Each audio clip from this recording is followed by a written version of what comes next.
Welcome back to the channel, guys. I hope you guys are having a great day. Today I wanted to make a quick little video for you guys on the new Wrangler. So you guys know that I love to do this, and I'm sure you guys all love to do this. When you get a new car, whether it's new or just new to you, you just want to know everything it can do. You want to know all the features. You want to know literally everything about it, because it would suck if you owned it for however long you owned it and then you realize it had a feature you wanted the whole time and you never knew about it one day. So hopefully I'm able to help a couple of you guys with this video. Now, I've had a couple new vehicles in the past, and I'm gonna be straight up with you. Jeep makes this the most upfront vehicle you get. There are still a few things that I found that were hidden inside of this Jeep Wrangler that are just things that they just don't tell you. And I mean, especially my delivery process for this went the same as my delivery process for the truck. It was just basically, here's your keys, go home. I got two things with my Jeep. I got a manual.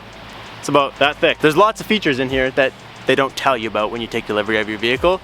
They also gave me this. This is a quick start guide. It's about this much thinner than the actual manual. Now the manual's full of words too. This is a picture book built for the young generation of people with attention span issues and dopamine addictions, all right? This is what most people are looking at when they get their car. Maybe 2% of you guys are reading this. Now, generational differences and reading levels aside, I found 5 hidden things on this new Wrangler that I'm gonna share with you guys today.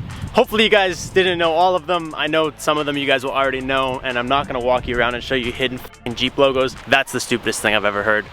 They have Easter eggs. That's not why we're here today. Now, number 1 and number 2, I'm gonna call equally cool, but this first one is something that I absolutely hate when it's the wrong way around, and I really, really like that you get the ability to fix it in a lot of these newer vehicles. So the first one is gonna have to do with these 12-volt plugs. So you guys know on a Jeep, you get a 12-volt plug right here, and I got this little guy so I can show you. You also get a 12-volt plug in the back, I think on most models. So right now, obviously the Jeep is completely powered off. If I go ahead and put this guy in, you can see that he lights up. So there's actually power to this. This is not a switched 12-volt outlet. Now obviously everybody has their preference, whether they like those things to be switched or whether they like them to be constant. I prefer them to be switched.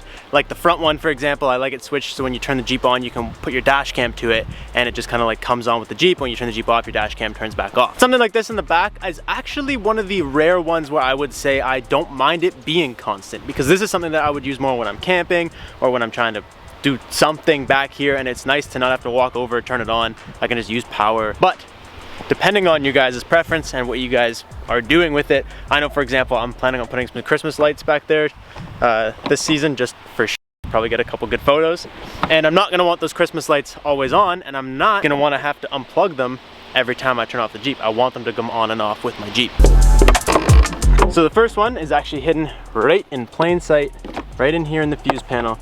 You guys go ahead and you look right here. See how every other fuse fits kind of like nicely into its holder, but this one you can move it over inside of the rack. Like I showed you guys, come back here and there's a light on that. That's getting power right now. So if we go ahead, grab this fuse and just move him over one slot, so now he's riding against the left wall instead of riding against the right wall. We come back here and boom, this guy off. He's plugged in, but he's off. So now to get power to this, you basically just turn your Jeep on. So when you come in here and give it some juice, you can see power. So I just thought that's something kind of cool that you have the option to switch them back and forth. Like I said, this is the first vehicle I've ever had where I found a plug in the back that was constant, and I thought, you know, that could be extremely handy. But what's even more handy is the ability to switch them back and forth. Moving on to number 2. This one is actually, I think, extremely cool in a completely different way. So you guys know, obviously, one of like the big features on a Jeep, the reason a lot of people love these things, you can take the doors off, you can take the roof off, you can whatever, drive around with literally no body panels at all. But something that might slow you down from where you think you can go or whatever, if you had no door on, you may be like, I don't know if I want to pull up to the mall like this, you know what I mean? Like someone could just get in. And there's actually a really random but cool feature. I don't feel like taking the door off, but I should be able to unplug it right here. Let's go like this. If you guys give the Jeep some power right now, you can see right away, boom, door open. We're just gonna reach in here and disconnect the door, just to pretend like we took it off.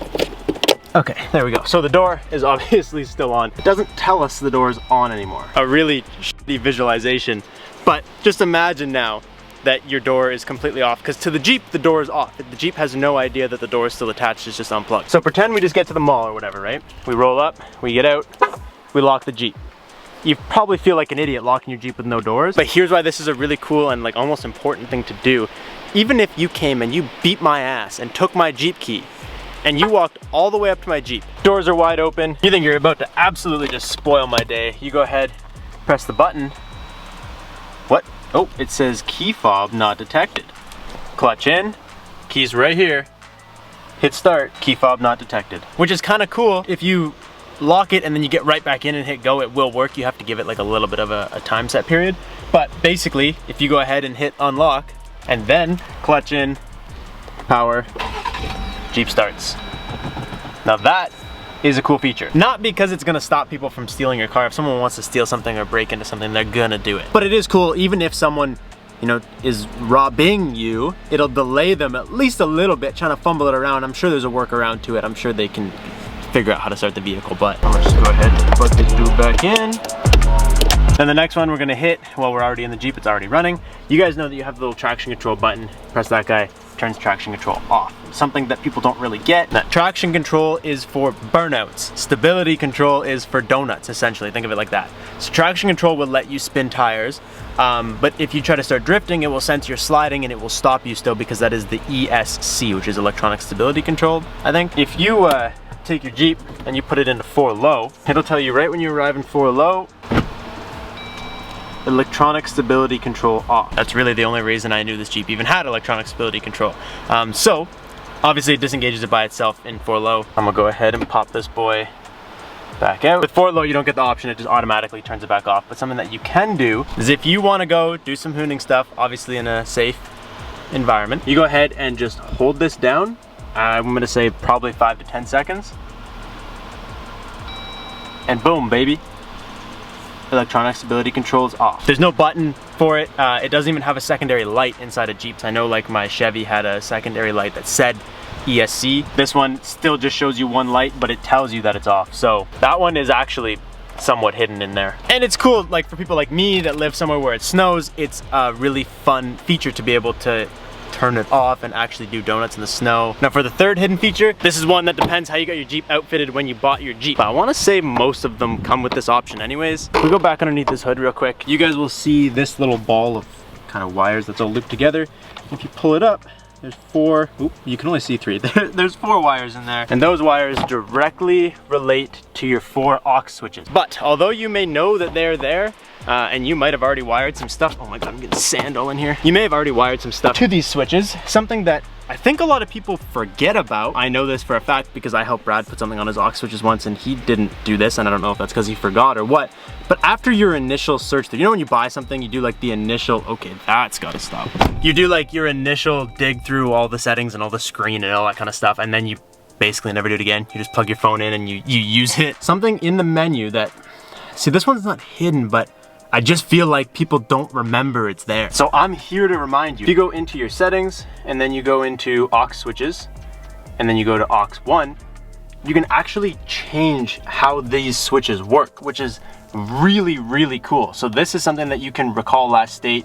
I mean, that basically just means if I had it on, I turn the Jeep off, and then I come out tomorrow morning, when I turn the Jeep on, this is just gonna default come back on. You can change if they run off the battery or the ignition, and you can change them from a momentary to a latching switch. So latching meaning you press it, stays on. Momentary meaning like an air horn. You press it, it honks, it goes away. I believe that's what the type means. That's the only one I'm not 100% sold on. Really cool how you can go in there and change and make things different like that. And I think a lot of people use these switches, but they don't realize that those options are right there, because once you go, like I said, go through the initial phase of your Jeep, and then in 6 months from now, you go and install some lights, you might forget about that. So that is there. That is a really, really cool option that comes along with the factory aux switches that I think most Wranglers and Gladiators have. Now, those are all the main things that I found with this Jeep that I will call like hidden features. Like I told you guys, Jeep is actually really upfront in not hiding a lot of stuff, making it all really easy to find out and just look at it and see that it's there. I'm sure Gladiators have some of their own hidden features. I know they have a Bluetooth speaker behind the back seat that, again, if you didn't get a proper delivery, you might not know that there's a Bluetooth speaker behind your back seat. So if you guys have a Gladiator and you're watching this for fun facts, go here. There's a string on the Gladiator. Go ahead, pull your string, and there should be a Bluetooth speaker right there. I know that because I almost bought a Gladiator, and that Bluetooth speaker was almost the reason I bought a Gladiator. No, I'm just kidding. Now there's one more that I'm just gonna give it to you guys as a bonus, because this really isn't hidden, but you might not notice it until I show you. Now, if you go ahead and you pop the tailgate, there's actually a cup holder right here. This is literally the size of a cup holder. Like you can fit a beer can or a pop can in here for when you're doing stuff. And I genuinely would have used this when I was with Brad. We'd be unloading the back of his Jeep and we have a pop. I don't know where to put the pop, so I put the pop on the ground and it's sketchy. I could have just put the pop right there on the cup holder. And it is a cup holder because if you look in here, it goes, there's nothing here. There's absolutely nothing in this area for it to touch. That's designed strictly to be a cup holder, but you might just overlook it. So that's a cool little one. You can just place a drink right there, which is cool if you also have the fold down table, which I'm definitely gonna be needing to get. Just get stuff off your table, puts it up there. If you guys know any ones that I didn't put in this video, make sure you comment them down below. I'm super interested to find all the ones that I missed. Anyways, I wanted to get this video out while this Jeep was still relatively stock and relatable, but we are gonna be building this Jeep on the channel, of course, doing some off-roading, doing some overlanding, adventuring stuff with this thing. So if you guys are new here, make sure you at least give this video a big fat thumbs up for making it this far, and subscribe if you're not already. Thank you guys so much for watching. I will catch you guys next time. Peace out and stay committed.